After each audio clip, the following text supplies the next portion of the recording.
staticx. Oh yeah. An industrial metal band out of Los Angeles, California that formed up in 1994. For a time, they were at the top of the genre, being one of the quintessential bands of the early 2000s, and though their lineup fluctuated quite a bit over the years, they were always headed up by one Wayne Static, one of the founding members. But as you can imagine, their overall career wasn't without incident or intrigue. But in order to go over any of that, we have to start in the beginning. Wayne Richard Wells, later known professionally as Wayne Static, was born November 4th, 1965, to Richard and Darlene Wells in Muskegon, Michigan. At only the age of 3, he received his first toy guitar, which was one of his favorite toys, and his parents decided to give him a real guitar at age 7. Turned out he was quite good at it, and into high school he realized that he wanted to be a musician. By 1987 he had moved to Chicago, and began jamming with some of the musicians in that city. The real notable one at this point in the story was named Ken J, a drummer. He and Wayne, along with a bass player named Eric Harris, who would be later known for his work with the psychedelic band, the Olivia Tremor Control, decided to form their own group, which they referred to as Deep Blue Dream. They also started working with Billy Corgan, of Smashing Pumpkins fame. Corgan would play quite a few shows with them, but he wasn't willing to commit to Deep Blue Dream. He had just started Smashing Pumpkins, and wanted to focus on that. Eventually, Deep Blue Dream dissolved, and both Wells and Jay would move out to Los Angeles, California, and tried again to put together a band. This time they called the group Drill, and were joined by guitarist Emerson Swinford and bassist Tony Campos. But Swinford didn't stick around. He would wind up leaving to pursue other work, so they replaced him with another guitarist named Koichi Fukuda. After this happened, they were thinking that Drill really wasn't that great of a name. They were just like, I don't know about that one. So they decided to change it to simply Static. But in the process of creating their first album, they realized that actually Static was a very common name for bands.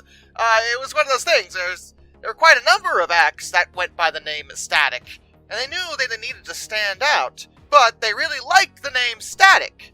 So they slightly modified it to staticx. Because it's X, and it's edgy, because it's X. Yeah, get it? I do.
After seeing some local success, they would sign with Warner Brothers Records in early 1998, releasing their debut album, Wisconsin Death Trip, on March 23rd, 1999.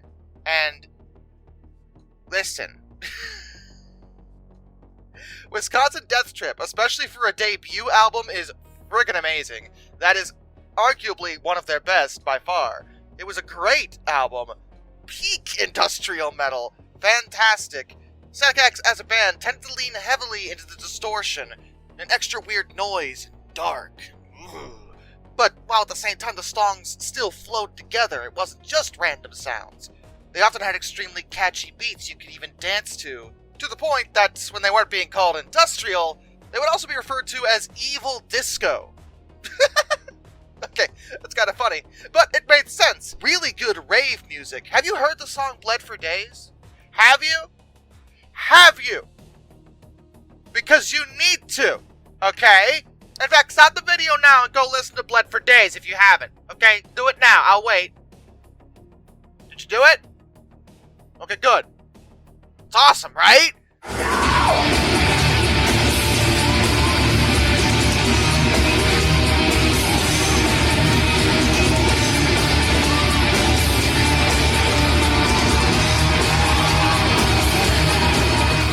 To support their initial album, they toured extensively, twice at Ozfest in support of Fear Factory, and even released a promotional EP, The Death Trip Continues, the following year.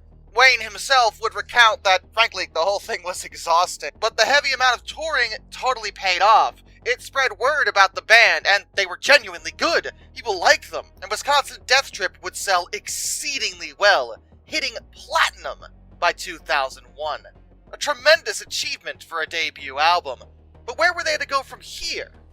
Well, if you asked Wayne, they were going to record a new album. Because the thing about Wayne was that, frankly, he was kind of a workaholic when it came to making music. He was pretty much doing it constantly, and he always wanted to start working on the next best thing. He also wanted to make sure they were going to capitalize while the iron was hot. After all, they were popular now, but if they waited too long, they might fall out of favor. Wayne loved what he did. He loved making music and always wanted to keep doing it. But the problem here was that he wanted to start working on follow-up material while they were still touring for Wisconsin Death Trip. And the rest of the band just really wasn't interested in that at the time. Frankly, they were all tired, it was exhausting, and they wanted to focus on the tour, not working on follow-up material, figuring that part could come after they were finished, well, being on the road. But again, Wayne was kind of a workaholic, and he proceeded to write all the material himself for their second album over the course of their tour, which lasted a total of 2 years. As impressive as that is, it actually caused problems within the band. The other members were pretty miffed that Wayne had not included them as part of the creative process. They had all worked together on Wisconsin Death Trip, but Wayne just did it all himself for this. They were understandably annoyed, though I don't think Wayne meant anything bad by it. They didn't want to help him work on it at the time, so he was like, "Oh, it's okay, I'll do it myself, no big deal, guys." And then he came back, and they were like, "Yeah, dude," one of those things. And at the conclusion of the tour, Fluctuate would leave the band. And in terms of that particular split, there were some conflicting messages regarding it. Static, throughout multiple interviews, would describe the split both as amicable and definitely not amicable. Wayne, it can't be both of those things. It's one or the other, man. And they wound up recording the second album, known as The Machine, as a three-piece. The Machine would release on May 22nd, 2001, and was a decent follow-up. I don't like it as much as Wisconsin Death Trip, but it was still pretty good, being certified gold, with at least 500,000 units sold. But for the tour, they would need a replacement for Fukada, so they brought in Chip Eisen, who had already had experience working with similar bands prior to this. He was with Dope between 1997 and 2000, and between 1999 and 2002, he worked with Murder Dolls. Touring for The Machine went quite well, and in 2002, Static was approached by Jonathan Davis. Yeah, really, Jonathan Davis of Korn, that Jonathan Davis. And John was hoping that Wayne could help him out with a little bit of an itsy-bitsy, teensy-weensy problem. See, he had signed on to provide the soundtrack for the movie Queen of the Damned, and he had written a whole bunch of songs for it. However, there was a slight problem. Davis was under contract with Sony at the time, and part of that contract limited him on what he could do musically outside of Sony. He could write songs for other people, but he couldn't sing over them, as he originally had intended to do. But he had already signed up to provide the soundtrack and had written the songs. He still wanted to do it, but he needed other people to sing for it. He reached out to Wayne because, frankly, he thought he had a great voice, and Static was just one of several metal vocalists that Jonathan approached. Wayne would agree, providing vocals for one of the tracks called Not Meant For Me. That particular song was not quite in line with what staticx had been known for, which makes sense because, well, none of them had written it. Static was just helping out John. But it was a very good song, and it got the attention of a Warner Brothers executive named Tom Wally, who came down from his fancy office and began pressuring staticx to pursue that kind of sound, a more melodic tone, a more fanciful tone, a more radio-friendly better for advertisers tone. Sorry, Stop it. Stop it. Sometimes producers have good ideas, okay? It's not always like this. But other times, I'm like, shut up, okay? You don't get it. This is industrial metal over here. We like noise! Further lineup changes would follow, and the label didn't allow them to work with the record producer that had helped them with their first two albums, Ulrich Wilde. Instead, they put them with Josh Abraham. Now, Abraham is a good producer, but he is known for working with a lot more commercially mainstream bands. Again, a lot more radio-friendly, more sponsorship-approved, more bleh. If you ask my opinion. 2 days prior to them starting recording, founding member Ken J would suddenly leave the band, and he's never really talked about why, always reluctant to explain his exact reasoning. As a temporary replacement, they brought in sessions drummer John Freese, who worked with the Perfect Circle, and they got things put together. Their third album, Shadow Zone, was released on October 7th, 2003, debuting at number 20 on the Billboard 200 charts, but it never achieved platinum or gold selling status. If you listen to Shadow Zone, you can definitely tell the corporate intervention that happened here, as the songs on it are still good, but definitely a lot more restricted, dumbed down, very, very orderly and predictable. I think overall that kind of intervention weakened the album as a whole, and it probably could have been a lot better. It still sold well, and there are people that do like it, and of course they went on tour to support the album, bringing in Nick Ashiro as Jay's official replacement.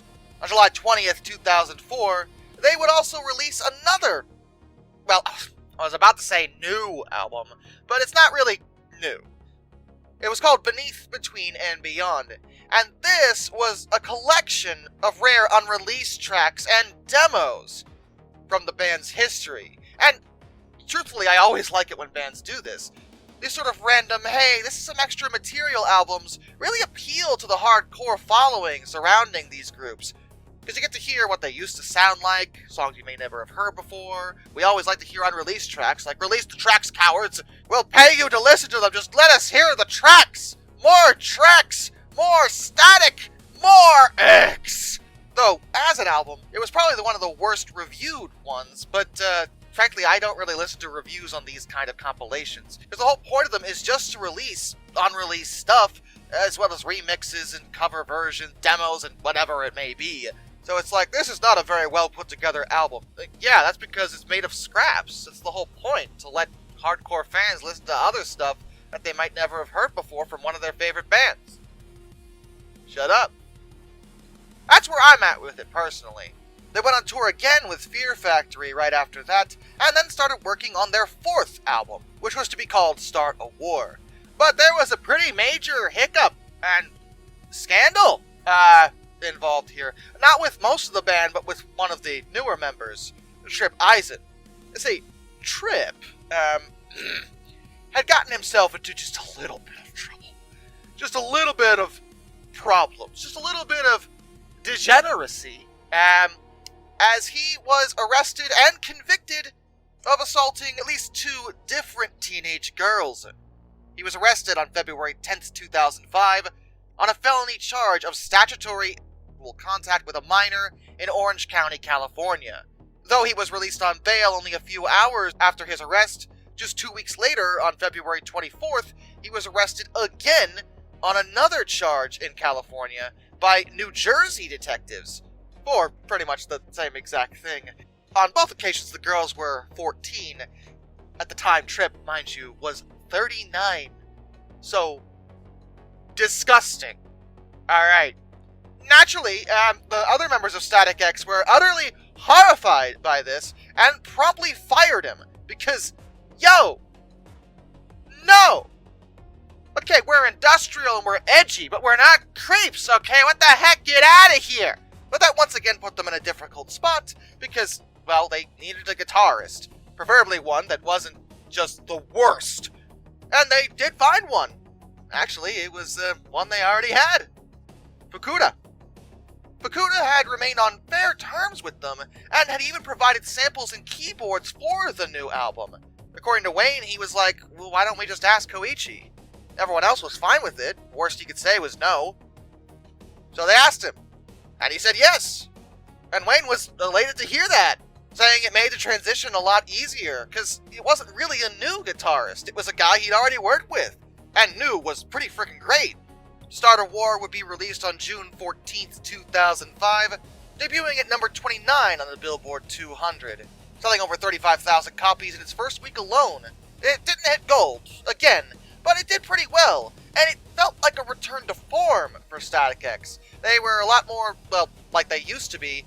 For one thing, they were working with Ulrich Wilde again, and Wayne even stated that, partially because Fukuda was back, they wanted to try to recreate the funner, more wilder sound from Wisconsin Death Trip. And I think, for the most part, they succeeded at that. And once the tour concluded, they began working on a 5th album. These guys just pump them out, just throw them out. You gotta get more albums, more sounds, more music. It's what they do. Wayne Static, everybody. Oh, yeah, I know I haven't really brought it up so far, but maybe I should.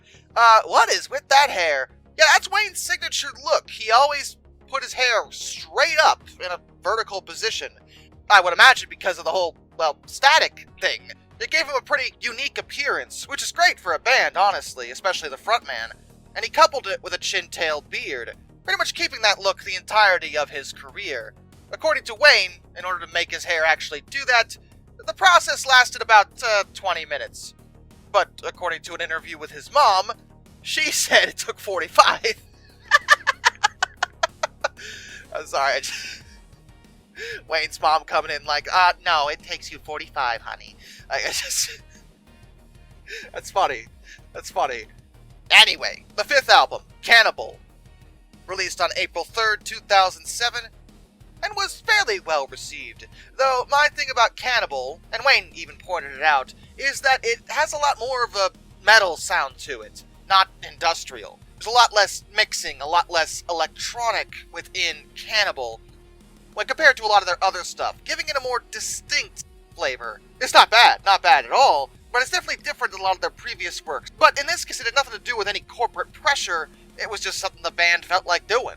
And that's pretty normal, honestly. The bands don't always like making the same exact sound on every single album, because not only do fans often get bored of the same exact sound every time, but they get tired of playing it. They wanted to branch out, experiment a bit, and that's how Cannibal feels, but it is worth listening to if you haven't. On May 10th, 2007, it was announced that they were to play on the main stage at Ozfest 2007, and at the same time, Wayne would announce that he was actually interested in working on some solo material, done properly this time, not just making stuff for the band without asking the other band members, literally doing his own little solo side project at some point, and he called it Pig Hammer.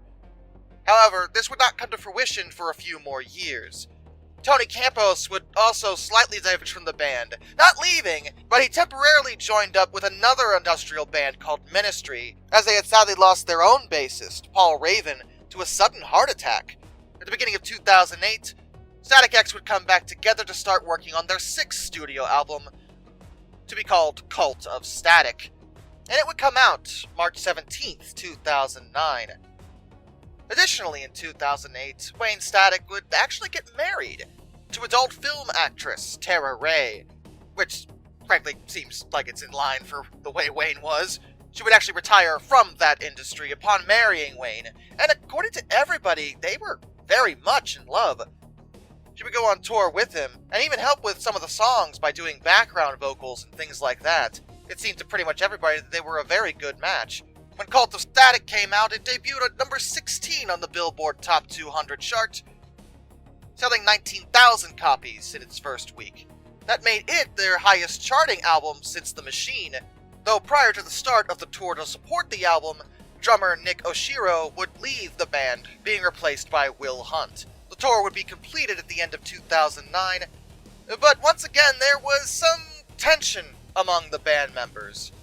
Again, Wayne was a bit of a workaholic, and I haven't mentioned it up to this point, but I will now because it's relevant. He also had a little bit, just a small, teensy bit of a drug habit, which is bad. This combined to cause some issues. For one thing, Fukuda had become a father in 2008 and wanted to take some time off to help take care of his kid.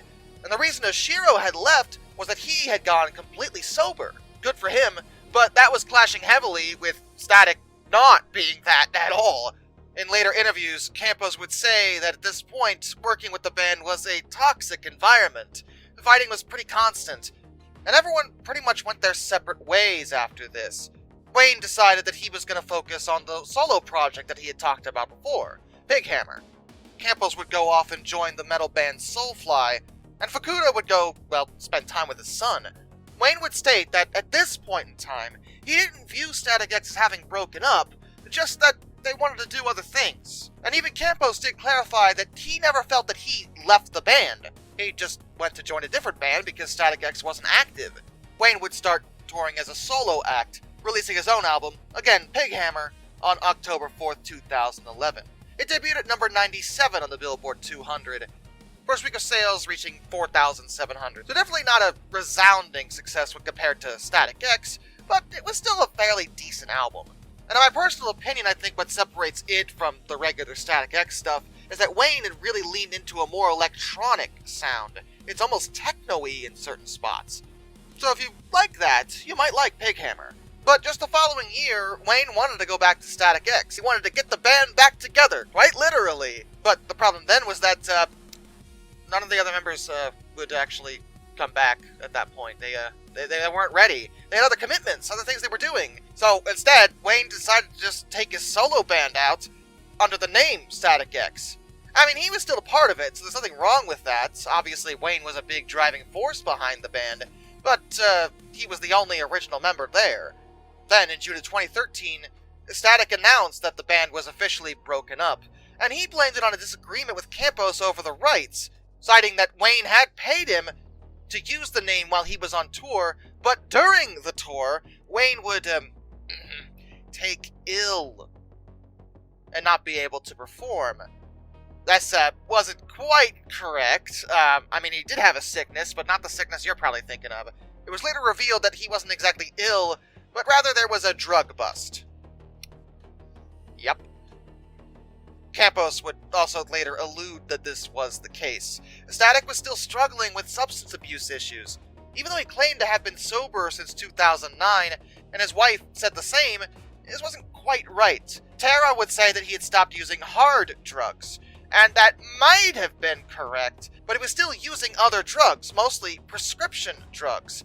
He likely really needed rehab, but was too focused on his music to do that. And Wayne was very much a functional addict. He was pretty much always there for the shows and everything, but it was causing problems, and he was getting older. It was thought that this sort of behavior would catch up with him eventually. But Wayne would continue touring, doing what he loved, playing music. And despite not being under the name staticx anymore, he often played many staticx songs in his solo act, with one concert having his band playing the Wisconsin Death Trip album in its entirety in celebration of its 15th anniversary, which is pretty cool.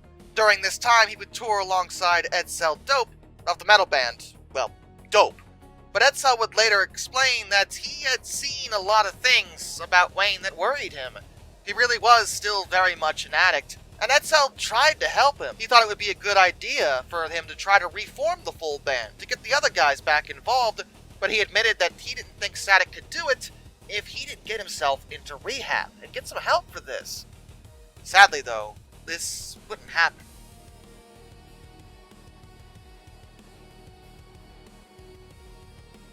On November 1st, 2014, while on tour alongside American Head Charge and Powerman 5000, Wayne Static would die at the age of 48. He had gone to bed with his wife the previous evening, but when she woke up, she found him unresponsive and immediately called emergency responders, but it was too late. Wayne was gone. The coroner's report indicated that his death was the result of a combination of excessive prescription drugs and alcohol that was found in his system, but the manner of death was listed as natural, which sounds conflicting, but I think I know what the coroner meant by this. See, remember, Wayne had a history of drug use. He was an addict and needed help. And the thing about using any kind of drugs is that it wears on you. It probably won't kill you the first time, or second, or third, or fourth, but the more you do it, the more damage it does to your body. And it's addicting. Drugs are addicting. So you keep doing it, you keep wanting to do it, but every time you do, you are slowly destroying yourself. In his younger days, the exact cocktail he took probably wouldn't have killed him, but he was 48, and had been doing this kind of thing for a long time. The body doesn't get used to that. It just wears down. And in this evening, it simply couldn't take anymore. And the tragedy wouldn't end there. Remember I mentioned Wayne and Tara, his wife, had a very good relationship. They were very much in love, and it seems that she would not be able to deal with his loss. About 14 months after Wayne's death, Tara was also found deceased by her roommate on January 13th, 2016. The coroner's report would show that she had taken her own life, and though the note she left behind didn't exactly explain her reasoning, it was known that she had taken Wayne's loss hard, and it was likely that his loss led to her own. Her death was just 3 days after what would have been their 8th wedding anniversary. It was a tragic end for a legend in the industrial metal community. Wayne was a popular figure. He was distinctive and incredibly talented, and it's just another case of the kind of damage addiction can cause. Real talk for a second, if you are struggling with this kind of thing, or you know someone that is, please, I am begging you, seek help. There are plenty of resources out there, and it's not worth your life, guys. It really isn't. Wayne would be mourned by many, and still is. But that wasn't quite the end of the story. I mean, obviously it was for Wayne, but not for staticx. See, despite the breakup, the band members still maintained a significant amount of respect for each other. Yeah, they hadn't been getting along at the end, but a lot of bands wind up that way, but many people can get over it and still remain friends afterwards. And on October 23rd, 2018, the original members, Tony Campos, Koichi Fukuda, and Ken J, reunited to revive staticx and release a new album called Project Regeneration.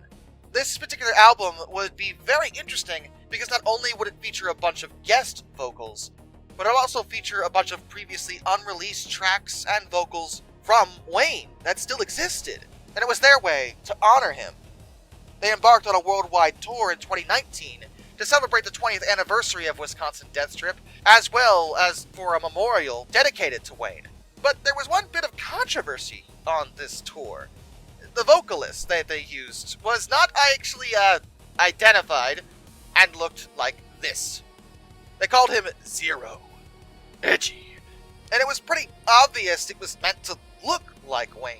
Now, as far as the band was concerned, the intention here was to honor him, and I could definitely see that, but a lot of people criticized it. Journalists felt that it was creepy, but the band insisted that staticx family had gave them their blessing on this, and Ken J would point out that this type of dark, morbid humor was totally in line with the way Wayne was. He would probably have gotten a kick out of it. Plus, whoever was doing the vocals behind Zero's mask did sound a lot like Wayne and did a fantastic job. And though it's never been officially released, we do know who it was. Ed Dope. And that makes sense. He and Wayne had similar vocal ranges, and he was Wayne's friend. Later, he would explain that the idea for Zero partially came about because he thought that he should be a separate kind of entity from himself for this tour, since he was trying to honor Wayne, not replace him. On February 6, 2020, they would release the first new song from their forthcoming album, Project Regeneration Volume 1, as it was decided to split the project into 2 separate albums, each one having at least 10 songs. It was supposed to be released May 15, 2020, but it had to be delayed to July because of the pandemic. Of course, the pandemic has to ruin absolutely everything. There were manufacturing delays associated with it, so they didn't have much of a choice. But it did come out, and was pretty well received, actually. It's really good. And in August of 2021, Campos would state that they were working on Project Regeneration Volume 2. And there were some delays associated with that particular album, though it would eventually come out in 2024. Edsel Dope, in interviews, explained that the reason why the album was so delayed is that, well, frankly, it involved two particular songs, Black Star and Stay Alive. Those songs were put together from material they had found at, like, the last possible minute. When they were about to be finished, they found all this other stuff and were like, oh my god, everyone back to the studio! It was a nightmare, because they wanted to make sure they put in every last bit of what Wayne had recorded into these albums. They were meant to honor him, and they didn't want to leave anything out. But it did come out, and was again pretty well received. However, this whole project itself wasn't without, well, okay, I was about to say controversy, but we have to consider the source when it comes to the following criticisms. You guys remember Trip Eisen? The creep? We already talked about this, I know. Well, he would suddenly reappear and accuse staticx of not giving him proper credit for songs on the album that he had helped write. Now, first of all, this isn't true in any way. They had given him proper credit for the very small amount of songs that he was only slightly involved in. They just used his abbreviated real name, T. Salvador. So they had done everything possible to keep things legal, but without actually making it abundantly clear that it was him because of obvious reasons. But Tripp kept running his mouth, saying ridiculous stuff like he had actually been involved with the idea for the album, and he was the only reason that Dope agreed to do it, and that actually this has all been his concept, really. He's a genius like that, and boy howdy, did that ever make Edsel Dope just absolutely furious. Dope would take to social media to respond to Tripp's nonsense, and did he absolutely destroy him? I unfortunately cannot read the entire posting that Dope wrote about Eisen, because YouTube does not like foul language. And there's a lot. But I will try to read you some excerpts, and you can go find it unedited if you wish. I fired you 20 years ago because you were an egotistical, low-talent idiot, and staticx fired you more than 15 years ago because you were a 40-year-old creep who was arrested for having relations with multiple 14-year-old fangirls. Deplorable! You have not progressed in the least bit, not even after spending 2 separate stints in jail. You are an antagonist who paints himself as a victim. Meanwhile, you've never apologized to our metal community for betraying all our trust by preying on young, impressionable fangirls for your own selfish perversions. And now, you are trying to attach your name to an incredibly well-orchestrated memorial that you had absolutely nothing to do with. Eisen kinda shut the heck up after that, which, good. And in March of 2024, a documentary about staticx called Evil Disco, The Rise, Fall, and Regeneration of staticx was announced, which will probably be pretty interesting. As for the future of the band, it's hard to say. Obviously, the Project Regeneration albums were meant as a memorial to Wayne, as they all acknowledge he was one of the major driving forces behind the band as a whole. It was kind of the identity, the persona, which calls into question whether or not they should continue as staticx. Now, in my opinion, a band is, well, just that, a band.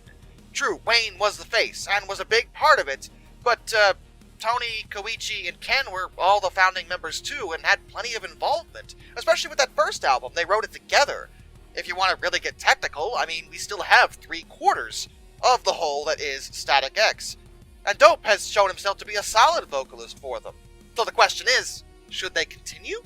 So far, there hasn't been a solid answer to that question. Though, according to Campos, they're leaving it up to the fans, the people that want to hear the music. If there's enough people that want them to continue, that want to hear more from staticx, even if there's no more material from Wayne, and there isn't, they pretty much exhausted all that, then as far as he's concerned, they will. But if there isn't, then there's little point, which is understandable. If you're asking my personal opinion, again, we still got most of the band. True, Wayne will always be mourned and missed dearly, but I don't think the others should have to end things just because he's no longer with us. But at the same time, that's just me, and I guess it's going to depend how many people want more staticx. I think Campos is pretty smart when it comes to his opinion on things. It's basically, we'll do more music if you want us to. If you don't want us to, we won't. That's pretty much it. So hey, time will tell. Till next time, this is Darkness, and I bid you all a fun farewell. Push it!